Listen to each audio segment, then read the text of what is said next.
এদিকে হুমায়ুন কবিরের বাবরি মসজিদের শিলান্যাসের পর টাকা গোনার কাজ ফেসবুকে এই ভিডিও পোস্ট করেছেন হুমায়ুন কবির। দেখাবো আপনাদের সেই ছবি। টাকা গোনা হচ্ছে।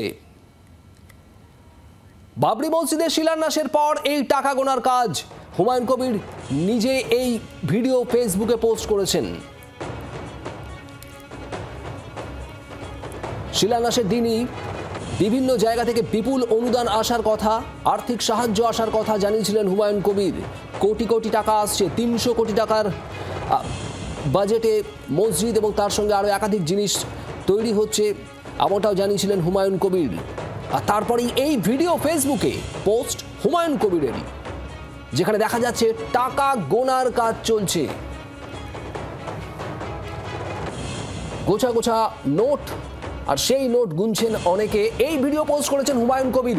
একটু কথা বলবো সোমা মাইতি আমাদের প্রতিনিধির সঙ্গে। সোমা, এই ছবি হুমায়ুন কবির নিজে পোস্ট করেছেন, চাঞ্চল্যকর। দেখো, হুমায়ুন কবির যেটা জানিয়েছেন যে ইতিমধ্যেই তিনি সমাজ মাধ্যমে তিনি একটি ভিডিও পোস্ট করেছিলেন এবং যেখানে তিনি বলেছিলেন যে মসজিদ নির্মাণের জন্য মুক্ত হস্তে আপনারা দান করুন, এবং তারপরে তার যেটা অভিযোগ যে রাজনৈতিকভাবে তাকে আক্রমণ করা হচ্ছে, যে তিনি এত টাকা কোথা থেকে পাচ্ছেন এবং বিভিন্ন সোর্স থেকে তার কাছে টাকা ঢুকছে, এমন বেশ কিছু মিথ্যে কথা বিভিন্ন সমাজ মাধ্যমে ছড়িয়ে পড়ছে। এবং ঠিক সেই কারণে তিনি যে ভিডিওটি পোস্ট করেছিলেন এবং সেটির ওপর নির্ভর করে তার যে ট্রাস্টের অ্যাকাউন্ট রয়েছে, অর্থাৎ যে কিউআর কোড রয়েছে, সেখানে প্রায় 93 লক্ষেরও বেশি টাকা একদিনে জমা পড়েছে। এবং যে মুক্ত হস্তে দান করার, অর্থাৎ যারা ক্যাশ টাকা যেদিন দিয়েছিলেন শিলান্যাসের দিন, সেদিন কত টাকা উঠেছে এবং সেটাকে তিনি সরাসরি সমাজ মাধ্যমে তিনি সরাসরি সম্প্রচার করে তার একাধিক অনুগামীরা সেই টাকা গুনছে এবং কত টাকা হচ্ছে এবং টাকা গোনার মেশিনে টাকা গুনে সেটাকে ট্রাস্টে জমা দেওয়া হবে, এমনটাই জানা যাচ্ছে। অর্থাৎ পুরো বিষয়টা হুমায়ুন কবির যেটা জানিয়েছেন যে স্বচ্ছতা রাখার জন্য তিনি সমাজ মাধ্যমে সবাইকে জানিয়ে দিচ্ছেন যে টাকা তিনি খরচ করছেন সেই টাকার সোর্স কোথায় রয়েছে। মসজিদ গড়তে টাকার পাহাড়। সোমা, তোমাকে ধন্যবাদ। হুমায়ুন কবিরের সঙ্গে আমরা কথা বলেছিলাম, তিনি কি বলেছেন শুনুন।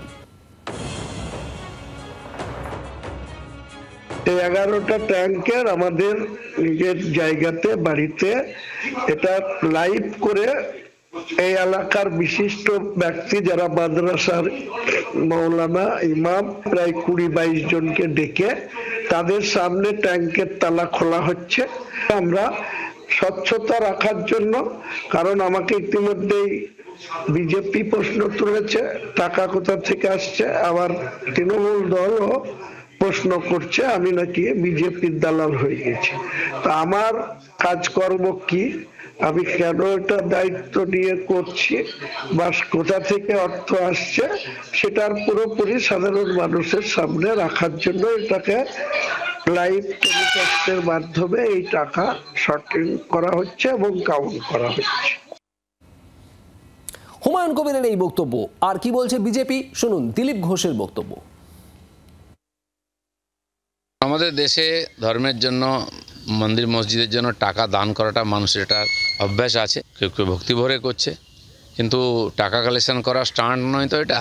এটাও খেয়াল রাখা উচিত, সরকারেরও খেয়াল রাখা উচিত যে টাকা পয়সা আসছে মানুষের আবেগকে কাজে লাগিয়ে তার ঠিকঠাক ব্যবহার হচ্ছে কিনা সেদিকেও নজর রাখা উচিত। বাংলার আওয়াজ, বাঙালির আবেগ, জি 24 ঘন্টা।